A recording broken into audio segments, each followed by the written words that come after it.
മറ്റൊരു കാര്യം KM ഷാജിയുമായി ബന്ധപ്പെട്ടാണ്. KM ഷാജിയുടെ നെറ്റ് വർത്ത് ഞാൻ നോക്കുകയായിരുന്നു. ഇനി ഞാനിപ്പോൾ പെട്ടെന്ന് നോക്കിയപ്പോൾ മൈ നേത എന്ന് പറയുന്ന സൈറ്റിലാണ് ഞാനിത് കണ്ടത്. അതുമായി ബന്ധപ്പെട്ട് ഇനി കണക്കിൽ വ്യത്യാസമുണ്ടെങ്കിൽ KM ഷാജിക്ക് എന്നെ തിരുത്താം കേട്ടോ. ഞാൻ അത് ക്ഷമാപൂർവ്വം പിൻവലിക്കുകയും ചെയ്യും. അദ്ദേഹത്തിന്റെ നെറ്റ് വർത്ത് എന്ന് പറയുന്നത് 3,81,000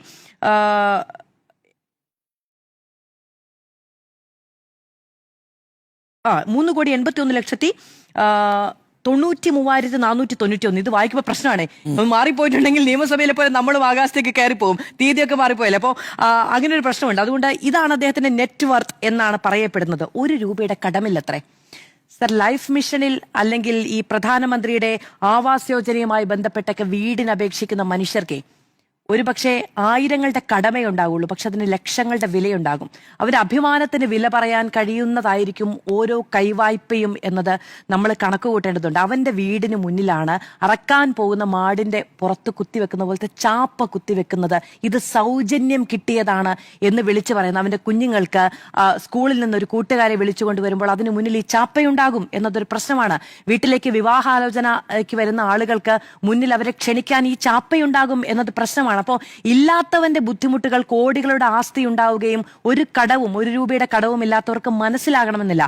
അവിടെയാണ് മുൻ മുഖ്യമന്ത്രി പിണറായി വിജയൻ പറഞ്ഞത് അവരുടെ വീടാണ്, അവകാശമാണല്ലോ, ഔദാര്യമല്ല, ഇത് അവരുടെ വീടാണ്. ഞാൻ വളരെ ഇതിന് മുൻപ് ഇത്തരത്തിൽ എഴുതി വെക്കുന്ന ഒരു രീതി ഉണ്ടായിരുന്നു എന്ന് തോന്നുന്നു. ഞാൻ ഒരിക്കൽ ഒരു വീടിന് മുന്നിൽ അങ്ങനെ എന്തോ കണ്ടതുപോലെ ഒരു ഓർമ്മയിൽ ഞാൻ വ്യക്തിപരമായി ചില നേതാക്കളോട് പറഞ്ഞിട്ടുണ്ട് അത് പിൻവലിക്കേണ്ടതാണ് എന്നത്. അതൊരു അഭിമാന പ്രശ്നമാണ് എന്നത്. അപ്പോൾ പിന്നീട് അത് ഉണ്ടാകുന്നില്ല, പിന്നീട് അത് കാഴ്ചയിലേക്ക് വരുന്നില്ല. നമുക്കൊരു സന്തോഷം നൽകുന്ന ഒരു കാര്യമല്ലേ. നമ്മൾ എത്ര പേരെ അങ്ങനെ കണ്ടിരിക്കുന്നു.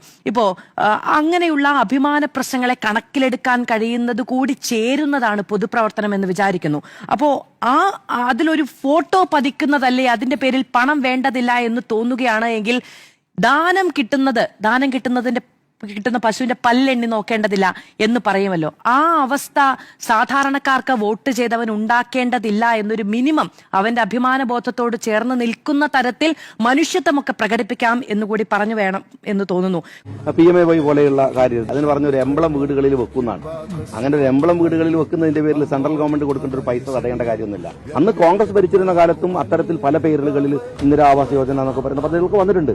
അതുപോലെ ഇപ്പോഴും വരുന്നുണ്ടെന്ന് കരുതിയിട്ട് അതിനെ തടുക്കേണ്ട കാര്യത്തില്ല. കേന്ദ്ര ഗവൺമെന്റുമായി അൺഹെൽത്തി ആയിട്ടുള്ള ഒരു ഡിബേറ്റിലേക്ക് ഞങ്ങൾ എന്തായാലും പോകാൻ ഞങ്ങൾ ഉദ്ദേശിക്കുന്നില്ല. അവിടെ താമസിക്കുന്നവർ അവരുടെ വീട്ടിലേക്ക് ചെല്ലുമ്പോൾ തന്നെ ഇതാരോ നൽകിയതാണ് എന്ന തരത്തിലൊരു അടയാളം വീട്ടിന് മുന്നിൽ വെക്കുന്നത് അവരുടേതല്ല ആ വീട് എന്ന സന്ദേശമാണ് നൽകുന്നത്. ആ വീട് അവരതാണ്. അവരുടെ അഭിമാനത്തെ ചോദ്യം ചെയ്യുന്ന ഒന്നും അതിന്റെ മുമ്പിൽ പ്രദർശിപ്പിക്കാൻ പാടില്ല എന്നാണ് ഞങ്ങളുടെ അഭിപ്രായം. അപ്പൊ സഹായം തരാൻ പറ്റില്ല എന്നൊരു സഹായം തന്നില്ലെങ്കിൽ വേണ്ട, ഞങ്ങൾ വെക്കും. ഞങ്ങൾ ഏതായാലും ഈ കാര്യം ചെയ്യില്ല. ഒരു വീടിന്റെ മുന്നിലും ഒരു ലോഗോയും ഒരാളുടെ ഫോട്ടോയും വെച്ചിട്ടില്ല.